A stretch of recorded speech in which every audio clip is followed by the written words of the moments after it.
Sí, sí, sí. 1, 2, sí, sí. Jones, de corbata no. Yo te dejaría uno de mango, sí. Vale. Este no va bien. Vale. Porque va a estar haciendo ruido igual que ayer. No, ni hablar.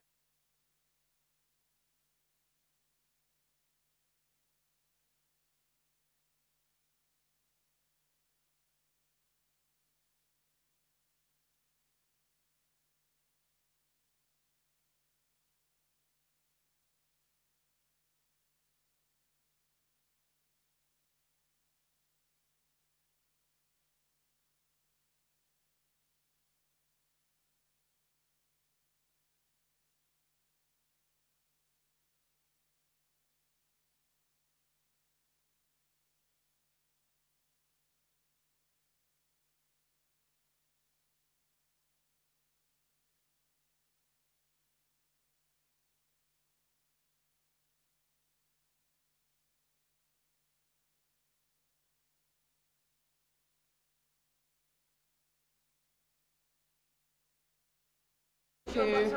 Thank you. 3 people, right? 1, 2. No, we're bringing some more. Oh, 2 more. Do you want me to stay here or shall I just introduce you and go down? Yeah, because I think you should. When do we know the sound's on? Is this on? Is this working? No.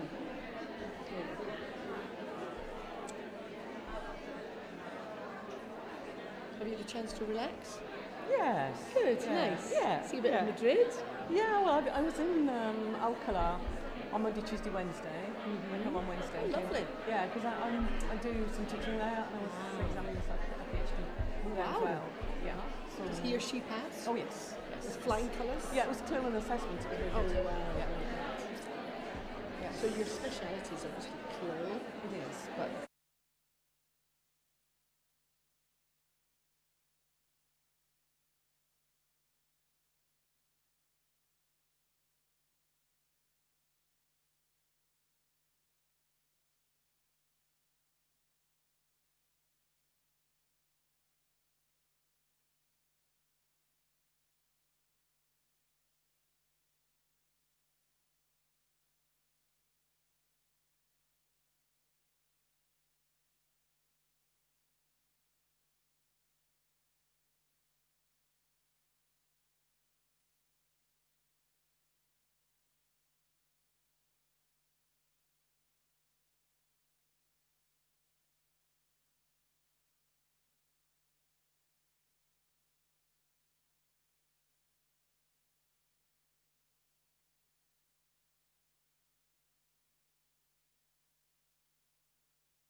Can't hear us, can you? Oh, yes, you can. Oh, yes, yes, okay, all right. Hello. Can I lift it just a minute? Can I just take this opportunity to remind people that the performance, Women in Love, is not going to be here in the Aula Magna, but in room 0401. Okay, at the same time, with the same actors, but just in a different place, room 0401. It's been a kind of last minute change, so we haven't. And please, can we remind you to switch off your mobile phones, or at least in flight mode, put them in flight mode, because it does affect the sound. We don't want a repetition of yesterday's plenary session in that sense. Okay? Okay, I'm very short, so I don't have to sit down to get the mic. Okay, thank you for all of you who voted me back on the board. It looks like I'm going to be doing speakers again for another couple of years. Anyway, thank you, Debbie. My name's Karen MacDonald, and I'm Speakers Coordinator, and it gives me great pleasure to invite Professor Coyle to our 41st TESOL-SPAIN Convention here in Madrid, rainy Madrid, as you know. Professor Coyle has the same nationality as myself. No coincidence, no coincidence. She was Dean at Aberdeen, and she is now working at the University of Edinburgh, which is the capital of Scotland. Yeah? Just a bit of promotion of that great country, with the same weather as today in Madrid. Her title is Pluriliteracies at the Heart of Learning. Very, very fitting with her theme this year at TESOL-SPAIN. Her expertise covers lots of different areas, but I'll just name a few. Modern languages, obviously. Connected with TESOL, EAL, British Sign Language. I don't know any sign language. I only know this. I'll let you guess what that means. And Gaelic, no, that's Irish. Gaelic, Scottish pronunciation. And Latin. Okay? So I'll hand you over to Professor Coyle. Can you give her, please, a big warm welcome? Thank you.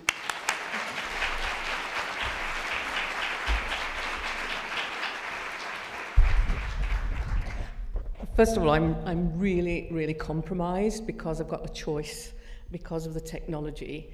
And one of it was to hold a microphone, and I'm sorry, I couldn't do that. I would have had to be there, and I would have felt like I was doing a song and dance routine. So the other alternative is for me to sit down, which is an unknown. But I think of the two, I'm going to have to sit down, which is weird because I don't normally sit down. So you'll excuse me for that, but I'm going to sit down until I just find it too exhausting to be sitting and not moving. So first of all, can you hear me okay? Yeah, okay.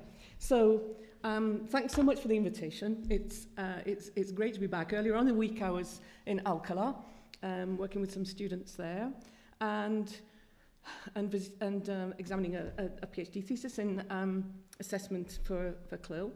And now I'm here looking very much at sharing with you where I think we're going to be going over the next few years.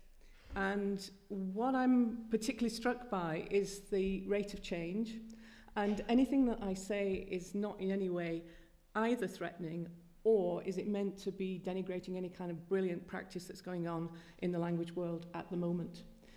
But, and there is a but to this, the writing is on the wall. And so I'm going to, really what I'd like to do is to just simply get you to think, okay? Because there are workshops and there are stalls out there, there's all sorts of things that are incredibly practical. What I'm trying to do is to really encourage some thinking. We'll do some visual reflection in a moment. The other thing I need to say is that we're all part of our experiences, and perhaps for me, two things stand out always, is that as an undergraduate, I had to spend some time in what was then the USSR, and that was just an amazing learning curve. And more recently, I've been working in Sri Lanka in the tea plantation schools, looking at bilingualism and trilingualism in schools where there is nothing. There's talking and chalking, and that is all. There are no resources or anything, and there is some brilliant work going on. So it's those kinds of experiences that push me the way I am. Hopefully you'll have questions, but more than anything, I just want you to think. Some of the things I say you might agree with, some you might not. Well, in fact, I hope it's a mixture. So, okay. So a little bit of visual thinking, first of all.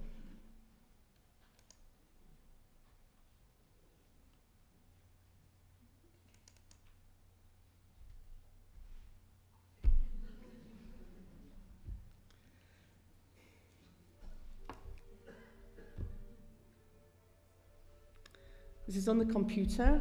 Can it be linked to the speakers? Is there anybody technical? Okay.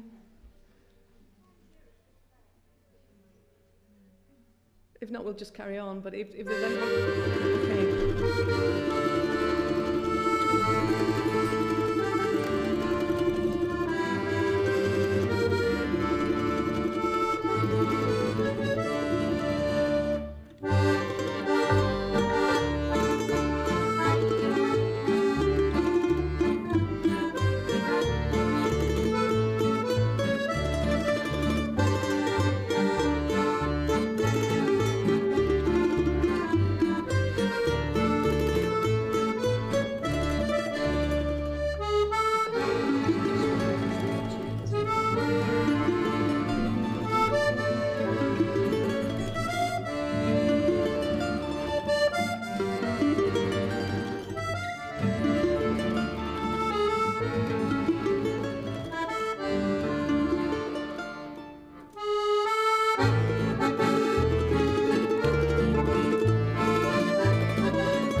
Okay.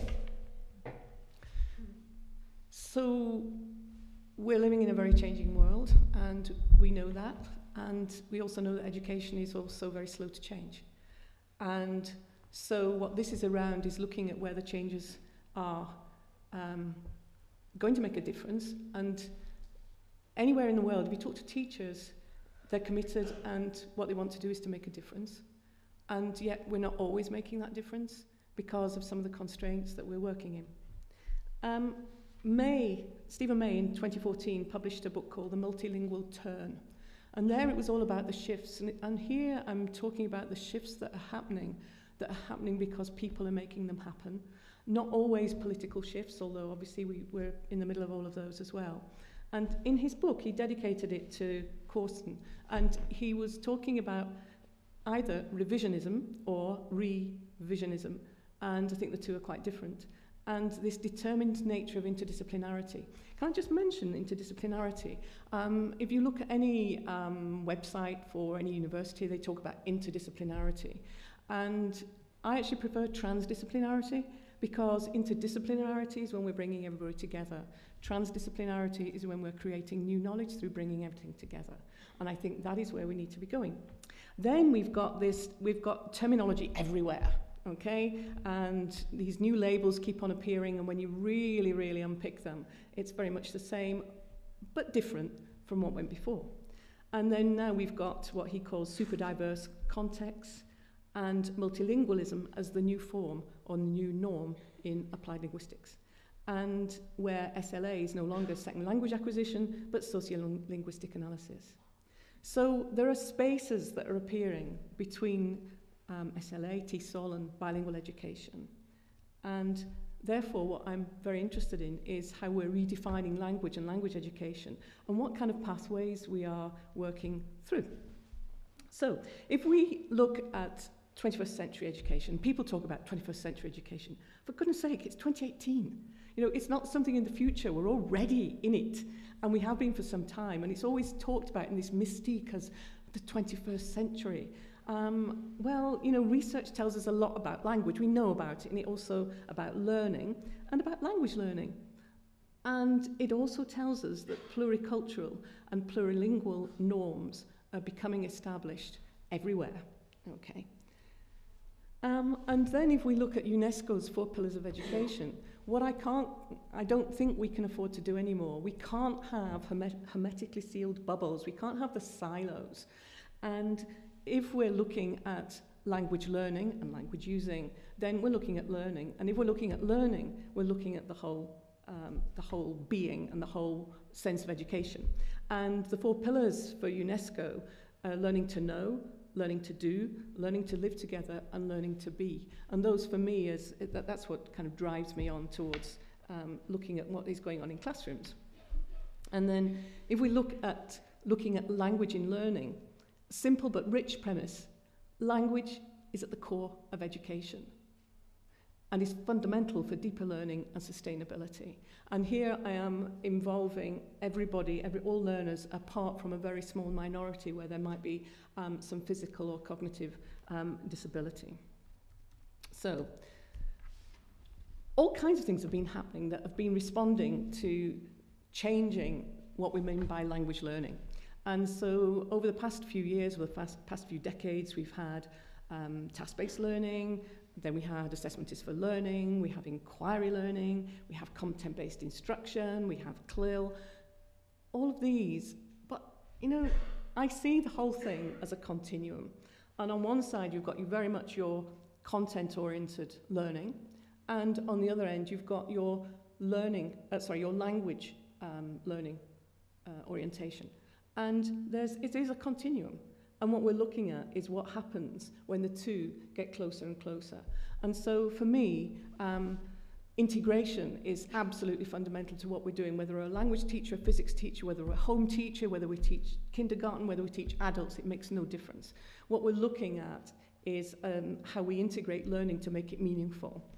And I love this quote by Van Leer, who says, "We shouldn't let ourselves be trapped inside a dichotomy between focus on form and focus on meaning, but rather focus on language." Eureka. So actually, it's all about language and the role that language plays in learning. And therefore, we've got to be looking at language learning itself and language using for learning. And they're quite different, although obviously there are synergies between them. Okay? Grammatical correction. We are not aware of any evidence or explicit and detailed claims that the correction of errors of grammatical form is a sufficient condition for the development of oral and written language as a medium of learning. And I think we should take that one very seriously, because obviously when we are language teachers, it is important to look at how we enable people to become better and better at the language that they are using. If you've never come across a YouTube video called Austin's Butterfly, watch it. And I don't care whether it might be a put-up. You know, sometimes these things are. The message is really strong. And the kind of assessment and feedback that children are getting is, do you know what? That's not bad. But hey, how can we make that better? And that is the kind of feedback where we're looking at. And sometimes to make it better, it might involve some grammatical correction. But that is not the king, because things are changing. And neither is it suggesting, and I never want anybody to think that I'm against poor standards, errors in language. Of course not, but error is everywhere, and error is to be celebrated in language learning anyway, because that's how we learn. And so rather than seeing it as a negative, we see it as a positive. Hey, that was a okay, so on Monday with the students, they were master students, they were doing a living graph. And one of the words that they had to use was sewer, right? S-E-W-E-R. And I just said, you happy? You know what a sewer is? Oh, yeah, we know what it is. So I said to somebody, what's a sewer? And they immediately went like this. And I said, you know what? That is a really good mistake to make. But it's wrong. You know, look at the context and so on. So, yeah, we've got to do something about correction. really, really. And then, of course, we've got the huge European movement in looking at integrating when we're talking about languages. And this quote, I think, is really important. Again, that meeting the needs of the diversity of children in our schools means that we can't do what we've always done, because our classes are changing. I go to some schools in Edinburgh, in Glasgow, and it's a multicultural sense of being in there. And we can't offer a monolingual format for learning another language. That's all gone. And if it hasn't, it should, I think. Okay. So, 3 key concepts that I want to deal with. The first one is about integration, holistic approaches to learning. The second one is about literacies. And the third one is about social justice. Okay? And I think as language teachers, and I'm assuming everybody here is a language teacher, I think all of those 3 concepts are fundamental to what we do on a daily basis. This isn't something that you might put in a document at the beginning of the year. This isn't something that you have in your mission statement as you walk in your school. This is who we are and how we act out on, as I say, on a daily basis. So I'm going to take each one of those in turn and have a look. Okay, so everybody envies Finland. Well, at least, sorry, in the UK, everybody envies Finland because they always do so well on PISA. And if it's going well in Finland, then we've got to do it, And quite over the last few years, the phenomenon-based learning has come into being in Finland, okay? And that is where you're taking a phenomenon, and it's a big phenomenon. All right, so it's not quite the little topics that we might be used to that last a few lessons. These are big half-term jobs.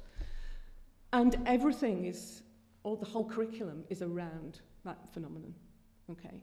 Now, in some ways, that's not new either. Some of that stuff was going on years ago, but it's got a new name. But it's not a case of saying, well, this is the new name for it, because actually the conditions have changed under which it can be applied. And here it's looking at project-based learning and inquiry-based learning, so it's merging all that together in curriculum areas. Okay, authentic curriculum areas. I was working with some children in London quite recently, and they were being encouraged to use language critically and to think very, very critically. And part of that was to try and encourage more children who didn't have a family history of going to university, to actually start to think in a way that would enable them and empower them to enter into the registers of more privileged children. And the first module that they had to do was this, terrorism. And the question that they had to answer was, is terrorism ever acceptable? Well, of course. No, of course not, of course not, of course not. Well, we've got a bit of a problem here then, because actually, if we take Nelson Mandela, at one stage, you could say he was a terrorist. And so it goes on. Now, that is the kind of facing up to what is going on in the world reality that I don't think we should be shying away from anymore, because it's too precious, and the big things that are going on in the world are just too precious. So if we look at if you imagine the classroom then as an ecology, and I do find ecology, again, it's another label that's appeared quite recently, but I do find it quite helpful, because what it's saying is that the people inside that ecological unit are the ones that make it happen. And what might happen in one class won't necessarily happen in the other. Okay? So, and then we're looking at deeper learning, and deeper learning as a concept has become very popular again. What does it mean if we're talking about deeper learning? Deeper learning is any kind of learning where it's automatized and it's internalized, okay? So you don't need to refer to anything anymore about it. So what is all this? Well, we talk about post methods, so we've been through the different methods of, if we take language learning, all the different kinds of, the transmission, the grammar-based, the project-based, and so on. And also in terms of the role of language in literacies. Often if you mention the word literacies in L1, people assume that you're just talking about learning to read and write. Well, that's a little bit of the literacies, but if you read anything about literacies now, there are multiple literacies wherever you look, and you can put anything in front of the word literacies and there is a literacy.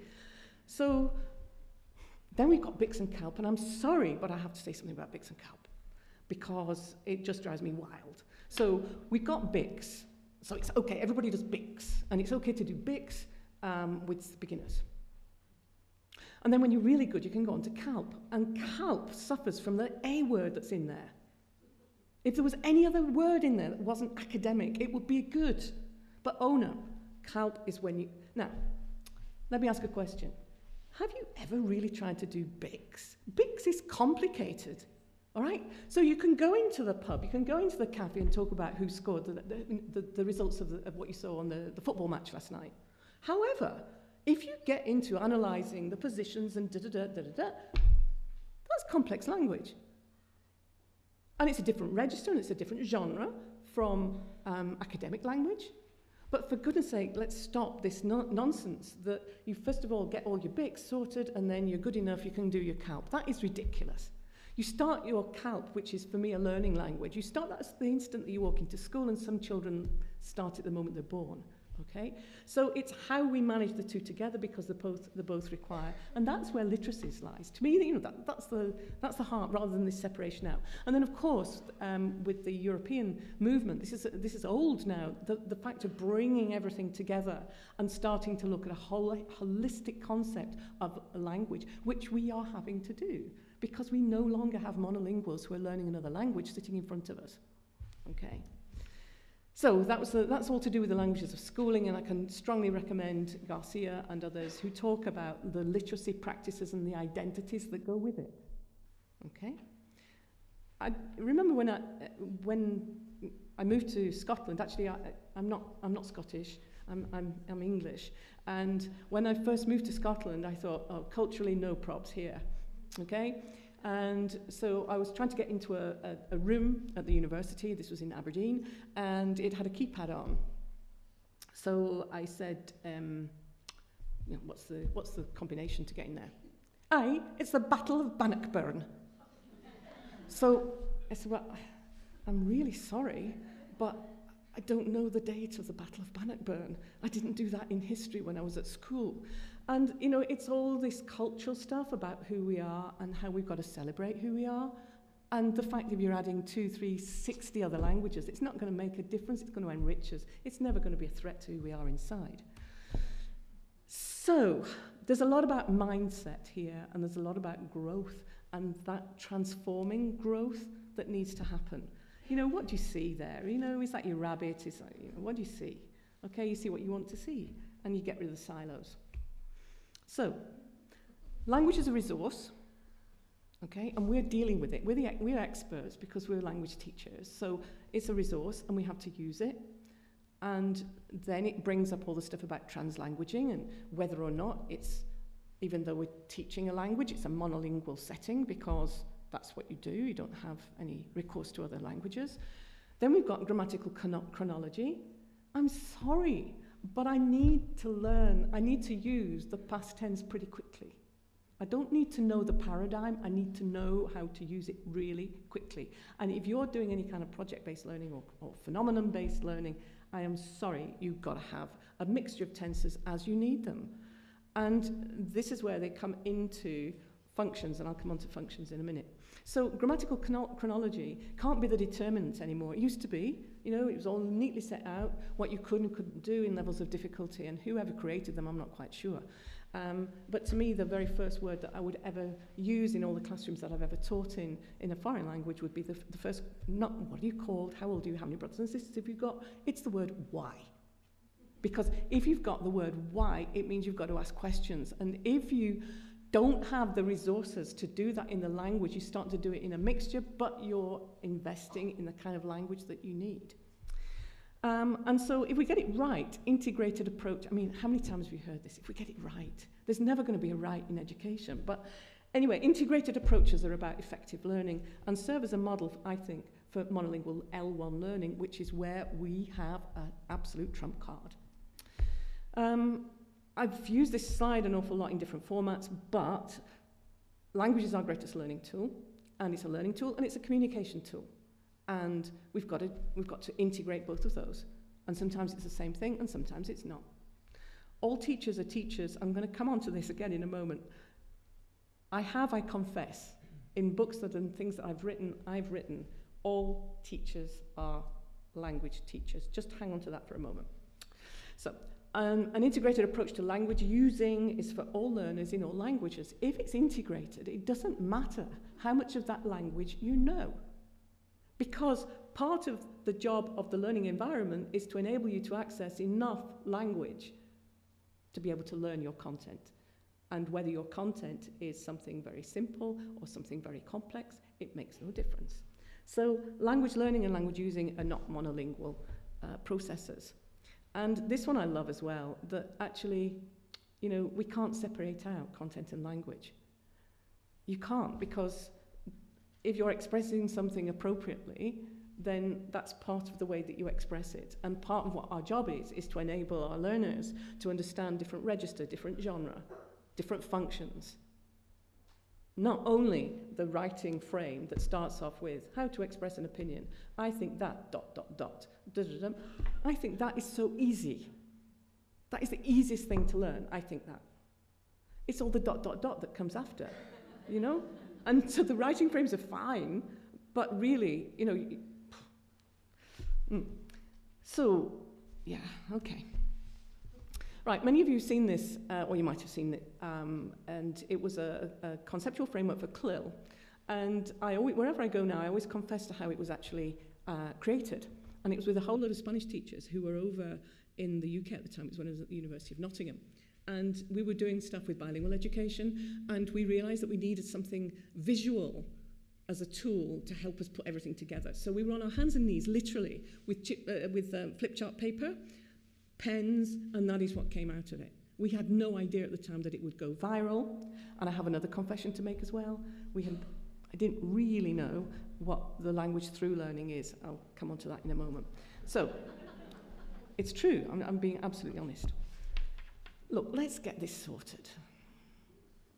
Nobody's born speaking academic, right? So it's an equaler, it's a leveler.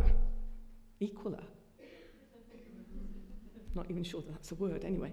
It's a leveler, okay? So, and this is where I think, again, we hold a very good card on this one. So let's just go a little bit into knowledge construction, because in our classrooms, if we are dealing with language learning and language using, we've got to be doing it about something, because words on their own are meaningless. And I'm still quite fascinated why, you know, for homeworks when I was at school, we had to learn vocabulary lists, huge amounts of them. Now, on the one hand, that's a complete waste of time. On the other, it isn't, actually, because in terms of memory, and I think we've lost a little bit of the role of memory.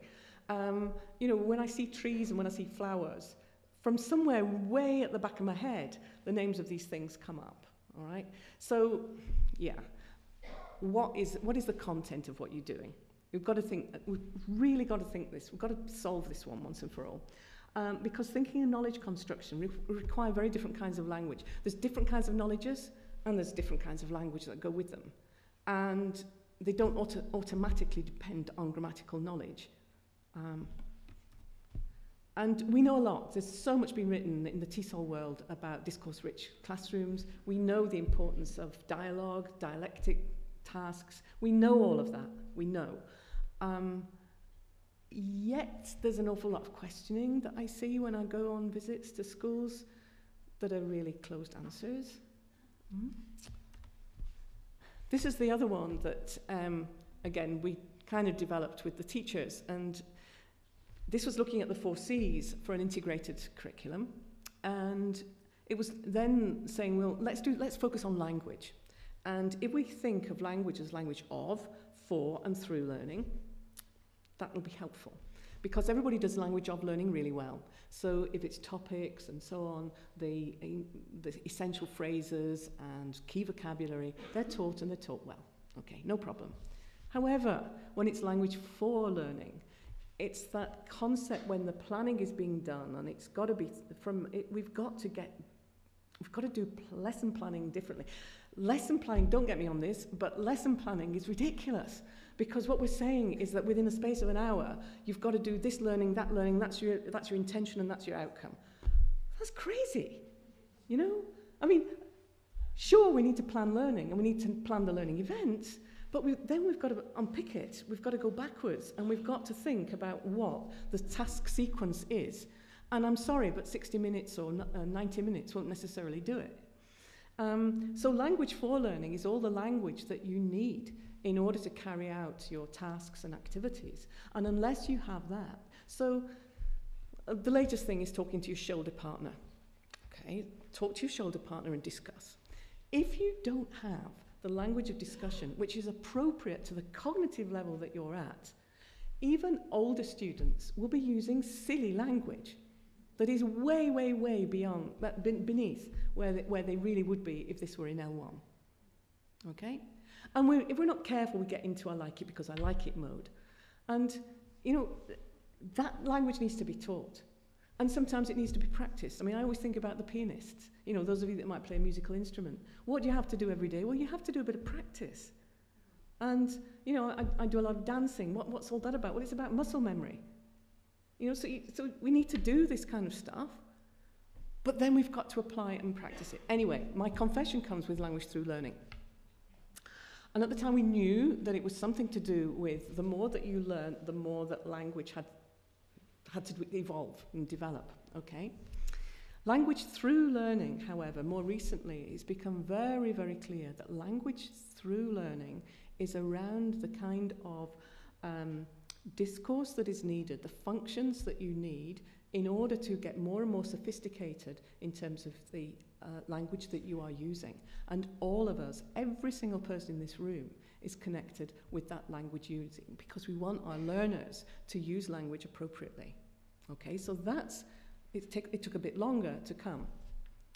So I've looked at integration. I want to look at literacies now.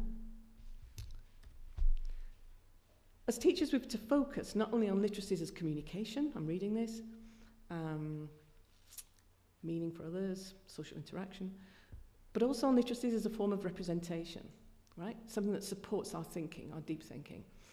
And literacies in the plural are central to all subject areas and all learning, including languages. Literacy instruction, therefore, must be embedded across the curriculum.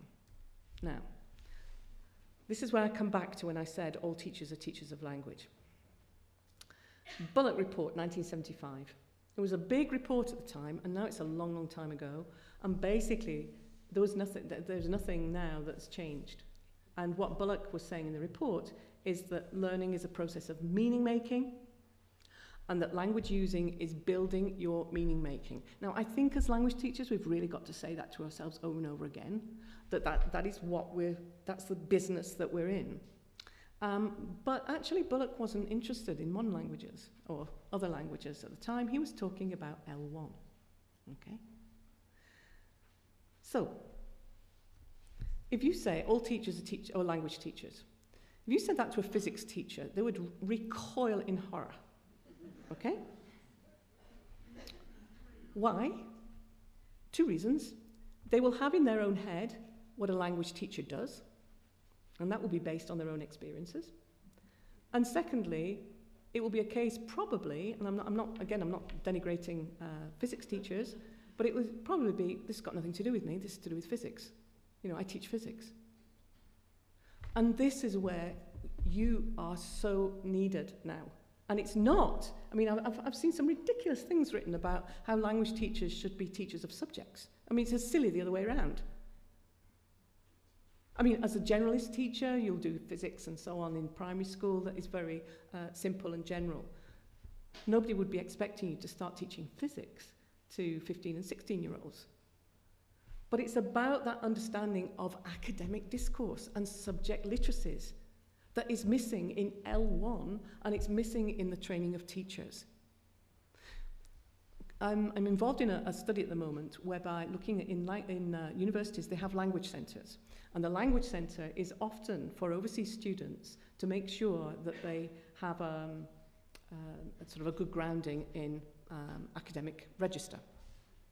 So these poor people who are working there are all language specialists, and they do their best, and they know that if they've got a mixture of people, they'll try and do text that they think is something relevant to the people involved. How can they? It can only ever be of limited value. I'm not saying it's a waste of time. I'm not saying that at all, because if it gives confidence, that's brilliant.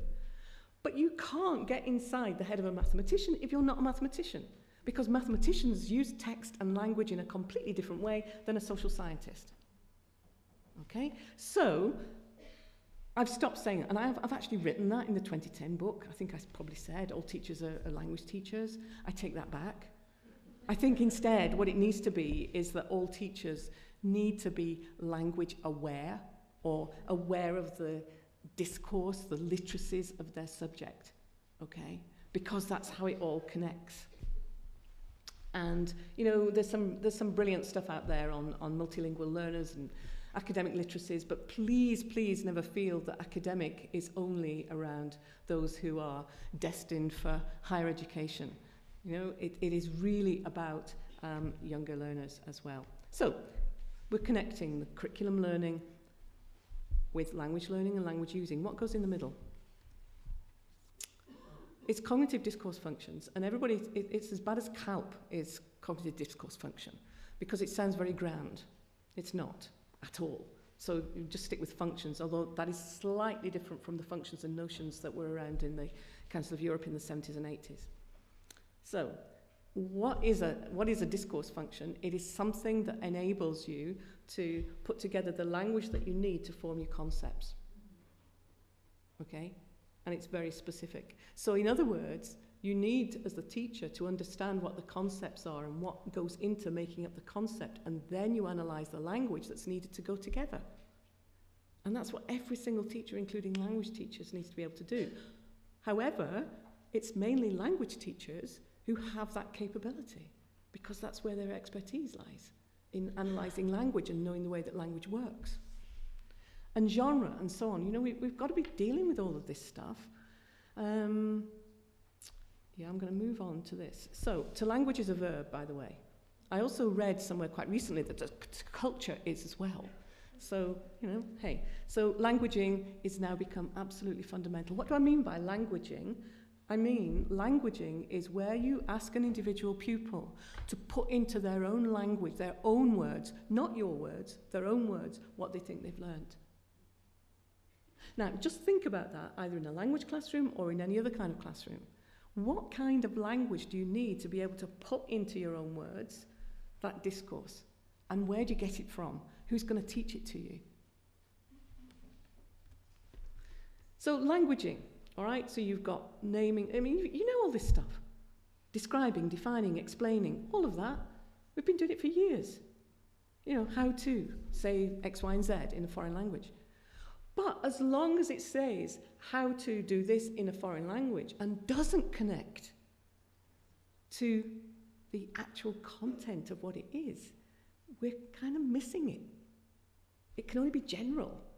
And unless we go the full sort of journey and look at what that concept is, where is it lying? Is it in civics? Is it in geography? Is it in the general curriculum? Because this is about all ages and stages. So those are what a cognitive discourse function is, because, of course, you know all this stuff. You know it. But the way you ask questions in history is different from the way that you would ask them in science. Different. The way you'd answer them, different. So as language teachers, how are we going? We can't know all that because we're not inside the other heads, but we can collaborate with our colleagues. And this is around the general language. It's not that you're suddenly trying to morph yourselves into being content teachers. No. Okay? But it's getting those connections. So, this is typical in science, history, and geography. Identify light sources. What objects have survived that tell us about ancient Egypt? How can a switch be used to break a circuit? This is normal stuff. Now, if you analyse that linguistically, that is some of the stuff that you'll be using. But the genre and the type of language that needs to go with it should get more and more sophisticated as learners develop. Okay? Now, this is why you've got to work together. Even if it's on the timetable as language learning, or language, and it's on somebody else's timetable as general subjects or science. It's how the two come together. Not that you're then going to start repeating what's being taught in science, no, but that you're finding out the kind of discourse functions that are needed in science, and you're doing two things. You are educated, and I mean this gently, but you're helping your other teachers who are not language teachers to understand the importance of language in learning. You're helping them do that because you're bringing your expertise. And at the same time, they're helping you understand how to make your language environment more authentic, more positioned in the real world. Okay? So, I've talked about deep learning, and so I want to just move on now to some work that's going on in Australia. This is for any kind of learning, okay? So again, let's not divorce. Let's stop always saying for years now, we've been this little, oh, well, we're different, we're language teachers. You know, I remember when I was quite a young employee in the university, and I had all my theories all sorted out, my second language acquisition theories, my crash and a bit of Vygotsky thrown in. I remember talking to a geographer saying, what are your geography kind of learning theories? And she just looked at me, gone out, and said, what do you mean, what are geography learning? Well, you know, I've got my language ones, what are your geography ones? She said, it's just learning theory. And so for so much of my time, I've been this language teacher that had been in this little world and not necessarily connecting over anyway. Veal and Polyas, what they're saying is that there are four ways that we go about learning. This isn't sequential. You could start with arguing, but it's unlikely. And so this is what pupils do. They do stuff, right? And we're good at doing stuff. So it might be role play, it might be simulation, it might be whatever. Okay. So doing is the first thing. And then children have to organize themselves. This isn't the teacher, this is and they've got to kind of sort it out. And if you were thinking about grammar here, it might be that they're looking at a paradigm, or it might be about endings, or that's if you're going grammatical, but if it's about something else, and another set of knowledges, then it would be different. Those two are done, and they're done really well. And in a way, this kind of mirrors a little bit the Bloom's stuff on higher order thinking. We get into explaining and arguing, and this is where your pupils, and if you want to be really clever about assessment and not have tests forever, it's very easy to tell how your pupils are doing with their language, all right? It's easy to tell because if they are languaging, you can tell immediately, either in writing or in oral work, you can tell whether or not they've understood because they're using their own words. And then when they're arguing and justifying and so on. So that's a nice, neat way to do it. And so with the Gratz group, we've been looking at trying to put together a slightly different model of bringing together all the language sort of theories and the ways of looking at language progression and knowledge construction.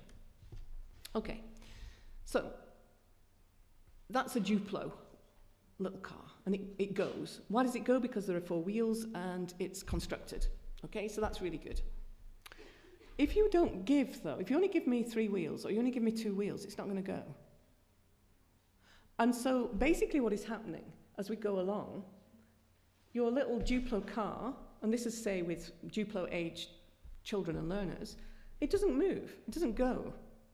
This is in the language field, because I haven't got all the pieces that make it go together. So I am going to, even if I'm 6, 7, 8, I am going to need to make my car go along. I'm going to need the kind of language that is helping me to explain and helping me to argue. Okay. Then you get to Lego. Okay? Well, your Duplo bricks and your Lego bricks don't work anyway, so you've then got to become more sophisticated, and exactly the same thing happens. Until, of course, finally you reach your technical, your tech. Is it technic? Technic. Mm-hmm. And by the time I was 18, I didn't really have one of those at school. I still had a few Duplo bricks flying around somewhere, right? Because it didn't actually go places. So that is where we need to be going towards literacies and towards shifting from just the continuum along the bottom to actually the one down the side. Because we start with basic literacy skills and we're getting more and more sophisticated. And, you know, genre and register, they're not difficult concepts. We're language people. We know about genre, we know about register. And then, you know, this is impossible. Well, you know, it's not, is it? You know, let's be mad hatters. Of course it's not.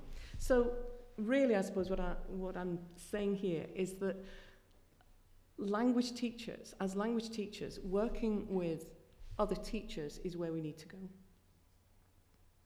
It doesn't threaten us as language teachers, but it does mean, because we've got expertise, but it means that we've got to start using that expertise in a much more expanded way. And when we're looking at the functions of the language, we've got to be linking them to real content. And it doesn't have to be geography or science, it could be some topic, or if you're in Finland, it's going to be a phenomenon. But what I can't accept, and I was saying this to somebody earlier on today, that, I mean, two things. So I'm taking the UK and say French learning. And people have heard me say this before, but it drives me wild. So in your French classroom, you've got a picture of the typical family which doesn't exist, and a dog and a cat and all this kind of stuff. And so the question is something like, où est le chien? Where's the dog? Où est le chien? Oh, me. Yes? Il est dans le jardin. Oh, très bien. C'est super. That's not très bien or super, unless it's from a child who's been a non-communicator and hasn't spoken ever in a classroom, okay? But il est dans le jardin, I am sorry, is not correct.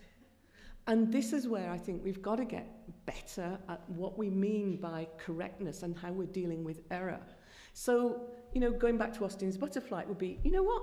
I'm really glad you said that. Can anybody spot, though, how we can make il est dans le jardin a little bit more sounding like a French person? Okay? And this is where we've got to be going. We can't be just hanging on to this correctness. Remember what the quotation said, that grammatical correctness has never, ever been proven to actually make a difference. What does make a difference is using it, and using it in appropriate text.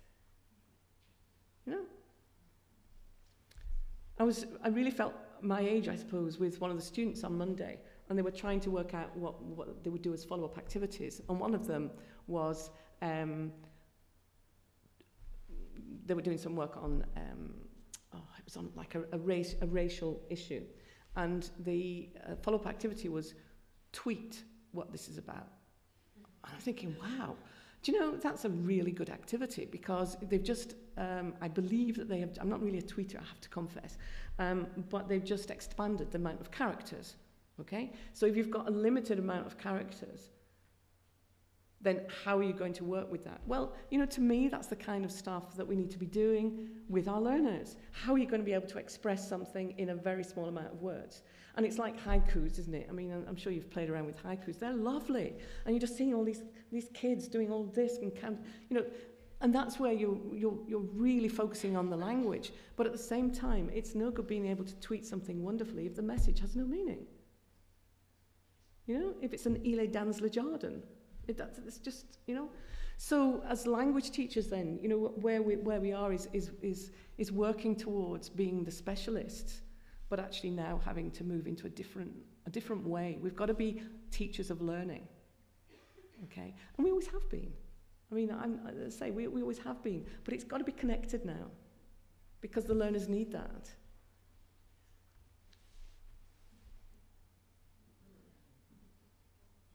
It's a good one, isn't it?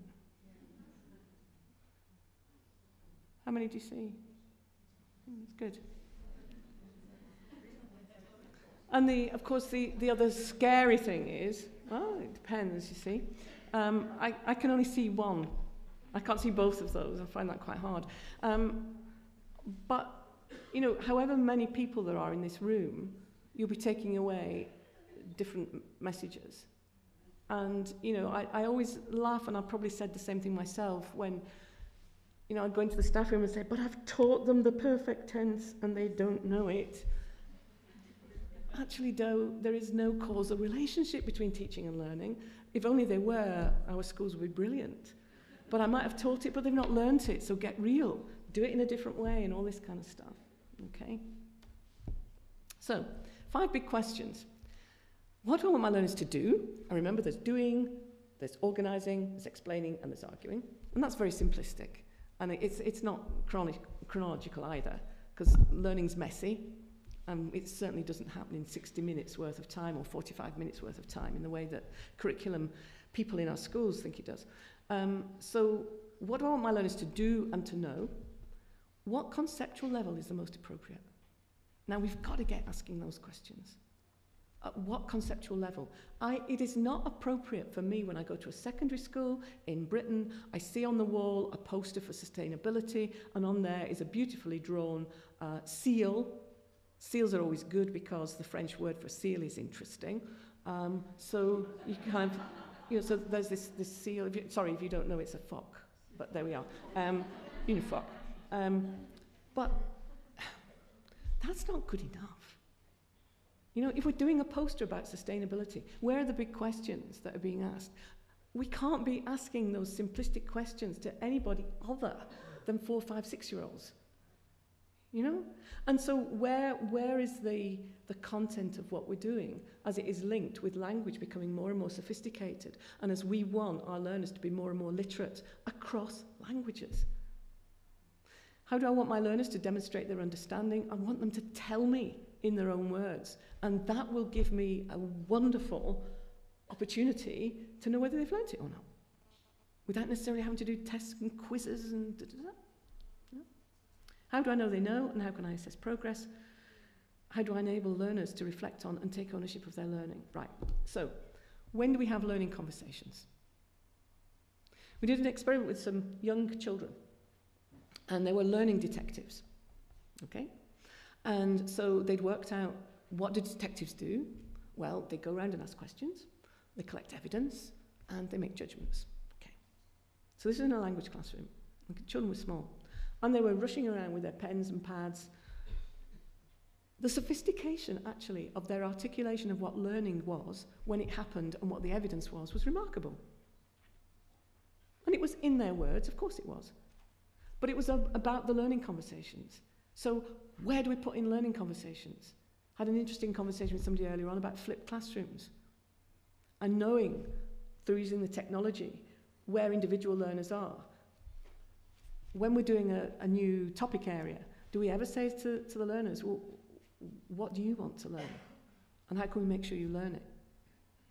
I know we were working with some children in Nottingham in a very, very deprived area, and we invited them to the university and we're asking them what they would like to learn. And one of them was pyroglyphics. Well, actually, there's a bit of shock. I can't teach them about that. Well, actually, why not? And if that person really wanted to know about pyroglyphics, it's actually based on a whole set of theories. It was the same one where we took them into a tiered lecture theatre, not like this, because this is on a slope, but those tiered ones? And at the end of it all, they said, "Do, our favourite room in this university is the tiered lecture theatre." Okay, why? We were higher than the teachers. Okay, so it's that's why I go back to ecologists, that's why I go back to the kind of conversations that we need to be having with our learners. And this has got nothing to do, it's not threatening to us as teachers, at all. And the final one, which I'm not going to say very much about because it's a completely different talk, but what about social justice? You won't probably be able to see that at all. That's the other little diagram, the one that had the 2 axes. Well, it's now been put onto a rectangle, and we are still waiting for the IT people to turn it into a 3D model. This does not work as a flat model because all this stuff is going around inside, and those little spheres that you saw, really, they're not separated out. They've all got to go into another one. So this is about the reconceptualization, but the 2 new elements down the side, one is for personal growth, and the other one is mentoring. And what I feel really strongly about in terms of teaching is that we are not about mentoring the individual learner. Okay, in part of our pastoral duties and so on, we want to make sure that our learners are happy, safe and all that. What we are doing is we are mentoring learning. And that takes away all the stuff around, well, he said and she said and that's wrong and that's right. Because when you're mentoring learning, it's back to Austin's butterfly again. It's around looking at what somebody's produced and automatically saying, that's not bad. How can we make it better? Let's see what the others think. Okay? So that's part of our role. And the other one is about the resilience, the mindset. If you've ever read the book Bounce, read it.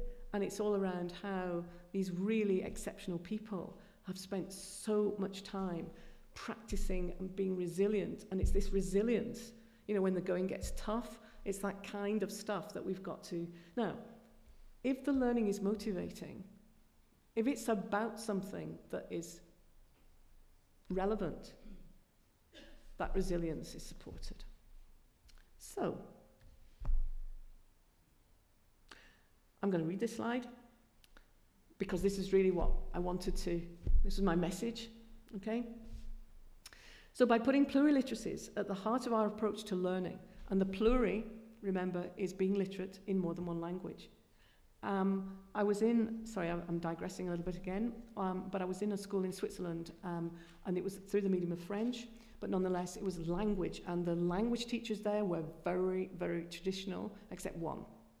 And what he was working on was enabling in a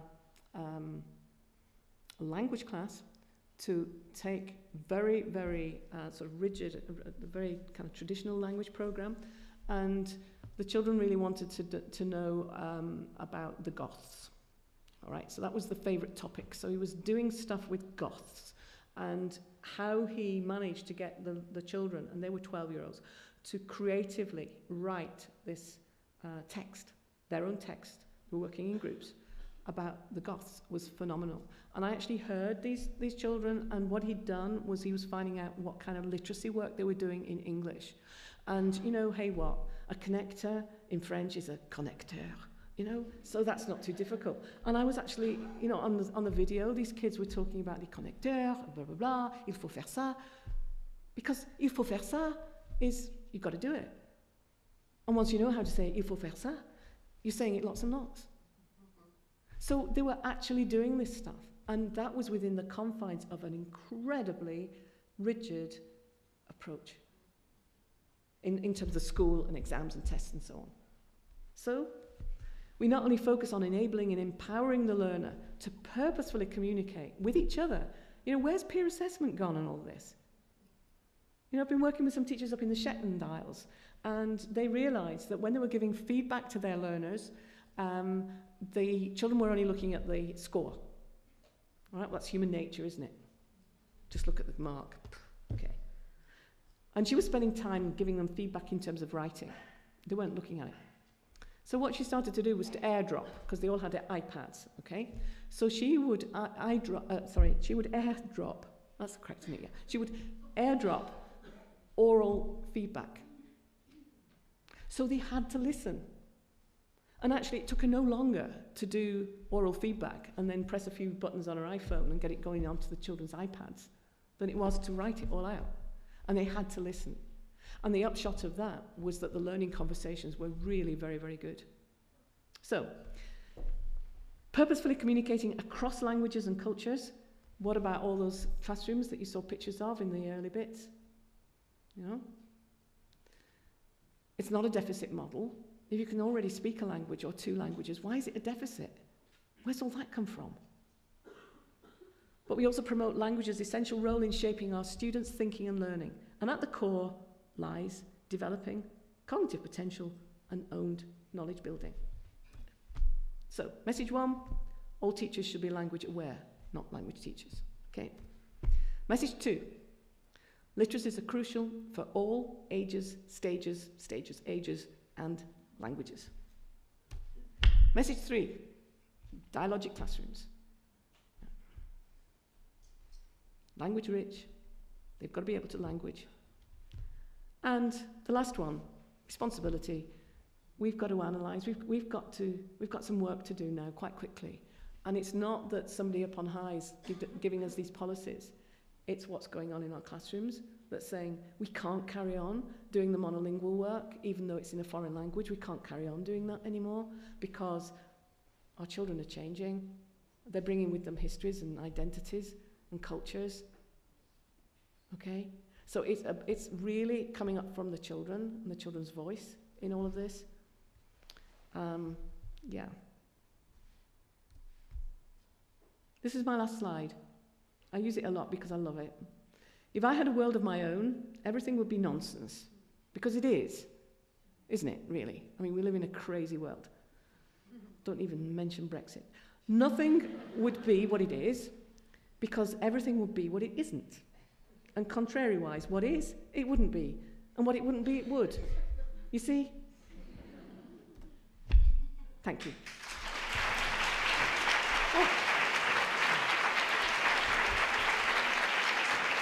Oh, that is so nice. Thank you very much. I managed to stay seated, but it was very, very difficult. I know I was doing a lot of talking with my hands and my facial expression. I would have rather been out there, but hey, thanks a lot. Hope I made you think. Enjoy the rest of the conference. Thank you.